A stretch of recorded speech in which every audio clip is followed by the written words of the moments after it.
culture, the darima is a traditional doll where you fill in one eye when you decide on something you want to accomplish. You fill in the other eye when you reach the goal. 50 years ago this year, my grandparents, my mother and her little brother, came to America from Japan.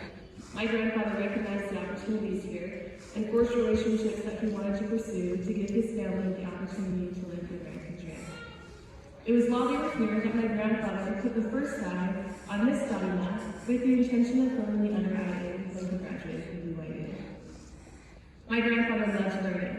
Although he never graduated, at no point in his life did he stop challenging himself from learning something new and learning how he could help people. Unfortunately, he is no longer with us, but I'm honored to still have my baton here with me. I can truly say that it is because of the photography program that I have been able to develop a deeper relationship with her. But it's also helped me build relationships with fellow students, faculty and staff, internship mentors, and my clients. And speaking of my baton, most of my favorite projects in my college career have involved her. You have to understand, she is one of the most quiet and humble people I know, and she absolutely hates having her photo taken. But I asked, and she was reluctantly willing, to take part in documenting our Japanese heritage through the wet paint collodion or tintype process, a process that dates back to the Civil War. She was extremely patient as I learned this new process. She was endlessly supportive as the project progressed. We spent countless hours in the studio with me learning how to do this and her as my subject. I can say, if it wasn't for my study in photography, there's no way she would volunteer to take part in any photo shoot, let alone letting make a tintype of her with a darima on her head. Through this work and a project of creating a Japanese cookbook, with Bachan writing and cooking her recipes and me photographing them, our relationship has deepened and grown beyond anything I could have imagined. But to me, that is what photography is all about, building and documenting relationships, some serious and a lot whimsical. How else would you describe a friend from freshman year and this photo? And yes, that is about to smell full of popcorn. During the middle of COVID, when everything was shut down, a couple of my photography friends and I came up with a fun way in which we could display our photos and still be socially distanced. We hung them between trees in a local park for our friends and family to see.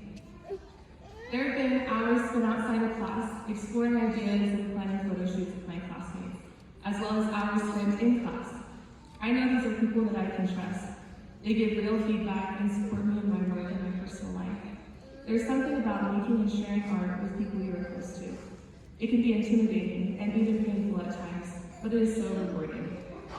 Many of us are pursuing different areas of photography, ranging from sports, commercial, real estate, fine art, and weddings. Our differing interests have created an environment in which we've been able to learn from each other. It is so fun to see how our work has evolved over the last 4 years, and I'm excited to see where our work takes us. I've loved the time I've spent building relationships with everyone in the photography. Speaking of which, a professor who initially intimidated me, Paul Adams, became a mentor who pushed me and helped me grow beyond belief. I even got to accompany him, his daughter, and a fellow classmate to the Grand Canyon and Monument Valley to make tintypes. On this trip, I truly saw the joy of collaboration and photography. And the conversations that I had with Paul at this time ultimately gave me the courage to pursue my most recent project. This project has transported me into a fun and different culture, that of the Old West. I spent the last 4 months in Arizona meeting, interacting with, and photographing old cowboys. These people have taken me in, treated me like family, and shared their lives with me. I wouldn't even dream of moving to a new place and immersing myself in a new culture without the confidence that I've gained here at BYU. Photography has opened my eyes to different ways of life and given me the opportunity to interact with new people. My life is so much richer because of these relationships I have been able to create.